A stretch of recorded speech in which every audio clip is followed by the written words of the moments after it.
새벽 5시의 울산 공업단지입니다. 차갑게 식어버린 콘크리트 공장 사이로 기계 소리만 메아리 치고 있습니다. 불과 몇 년 전까지만 해도 이곳은 꿈의 직장이라 불렸습니다. 연봉 1억 원에 정년 보장, 그리고 성과급까지. 사람들은 이곳의 생산직을 킹산직이라 불렀습니다. 그런데 지금 이 순간 그 화려했던 왕좌가 무너지고 있습니다. 오늘 저는 대한민국 제조업의 심장부에서 벌어지고 있는 충격적인 변화를 5가지 진실로 풀어드리겠습니다. 첫 번째 진실은 로봇의 습격입니다. 2026년 1월 미국 라스베이거스에서 열린 세계 최대 전자박람회 CES. 그곳에서 현대차 그룹이 공개한 것은 단순한 기계가 아니었습니다. 이름은 아틀라스입니다. 56개의 관절이 사람보다 더 유연하게 움직이고 손바닥과 손가락에 촉각 감지 장치가 달려 있어서 달걀처럼 깨지기 쉬운 물건도 섬세하게 다룰 수 있습니다. 배터리가 부족해지면 스스로 충전소로 이동해서 배터리를 교체한 뒤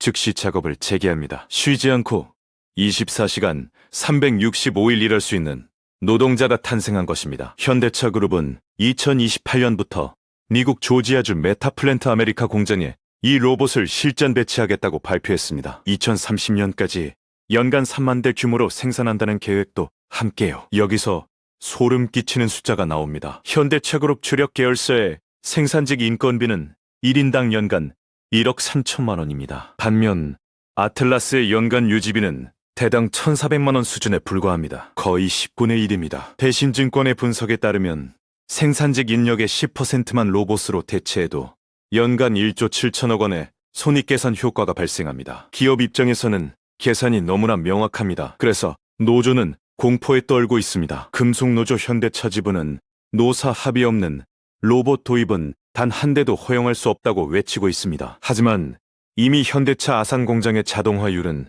의장 공정을 제외하면 70%를 넘어섰습니다. 로봇의 습격은 이미 시작되었습니다. 두 번째 진실은 전기차라는 이름의 일자리 파괴자입니다. 내연기관 자동차에 들어가는 부품 수는 약 3만 개입니다. 그런데 전기차는 18,900개면 충분합니다. 무려 37%나 줄어드는 것입니다. 부품이 줄어든다는 것은 그 부품을 만들던 손이 필요 없어진다는 뜻입니다. 엔진과 변속기를 조립하던 숙련 노동자들의 자리가 사라지고 있습니다. 연구기관들은 전기차 비중이 33%에 도달하면 자동차 부품업계 종사자 중 약 8만 명이 일자리를 잃게 될 것이라고 경고합니다. 현대차에서만 3,878개의 일자리가 감소할 것으로 예상됩니다. 기아차에서는 2,858개입니다. 합치면 7,000명에 가까운 숫자입니다. 이것이 바로 실천령 감축이라는 숫자가 나온 배경입니다. 세 번째 진실은 울산 공장의 민낯입니다. 편성 효율이라는 단어를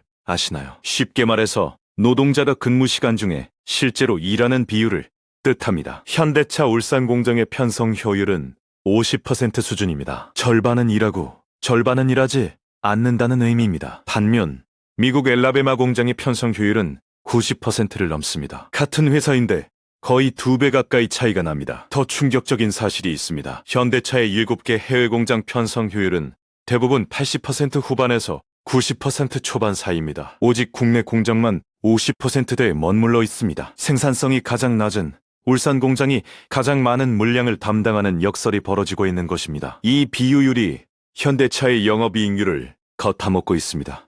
회사가 왜 로봇을 도입하려 하는지 이제 조금 이해가 되시나요? 네 번째 진실은 노조의 균열입니다. 현대차 노조원 수는 2022년 42,296명에서 2024년 39,662명으로 줄었습니다. 2년 만에 2,600명이 사라진 것입니다. 사상 처음으로 조합원 4만 명 선이 무너졌습니다. 왜 이런 일이 벌어지고 있을까요? MZ세대가 노조를 떠나고 있습니다. 노조가 정년 연장과 임금 피크제 폐지만 외치는 동안 젊은 세대는 다른 것을 원했습니다. 주 4.5일제 도입과 성과급 인상이 그들의 관심사였습니다. 기성세대의 이익을 대변하는 노조의 젊은 피가 등을 돌린 것입니다. 586세대 노조는 너무 올드하다는 비판이 쏟아지고 있습니다. 심지어 새로운 노조를 만들자는 목소리까지 나왔습니다. 철옹성 같던 현대차 노조에 금이 가기 시작한 것입니다. 여기에 향후 4년간 10,000명의 정년퇴직자가 발생합니다. 전체 조합원의 약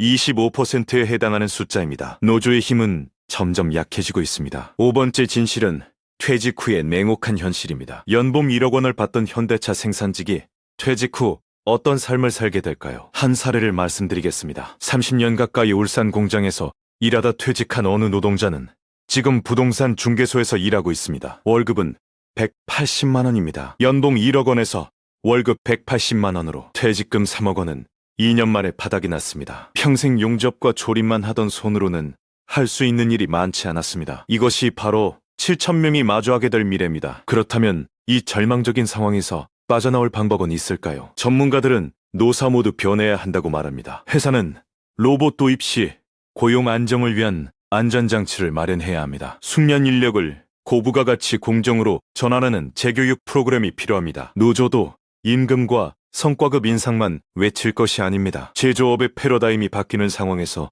5년, 10년 후 노동자의 역할과 위치를 고민해야 합니다. 생존 방식을 스스로 찾아야 하는 시대가 온 것입니다. 여기서 우리가 주목해야 할 역사적 교훈이 있습니다. 19세기 영국에서 방직기가 도입되었을 때 노동자들은 기계를 부수는 러다이트 운동을 벌였습니다. 하지만 기계의 물결을 막지는 못했습니다. 결국 살아남은 것은 변화에 적응한 사람들이었습니다. 지금 현대차 노조가 로봇 한 대도 허용할 수 없다고 외치는 모습이 200년 전 그들과 겹쳐 보입니다. 물론 노동자의 권리를 지키는 것은 중요합니다. 하지만 변화를 부정하는 것만으로는 미래를 지킬 수 없습니다. 현대차 그룹의 보스턴 다이나믹스 지분 가치는 지금 수십조 원으로 평가받고 있습니다. 정의선 회장은 이 회사의 상장을 통해 그룹 지배구조 개편에 필요한 실텀을 마련하려 합니다. 로봇은 단순한 생산 도구가 아니라 그룹의 미래 전략 그 자체인 것입니다. 이 거대한 흐름 앞에서 7천 명의 운명은 어디로 향하게 될까요? 킹산직의 시대는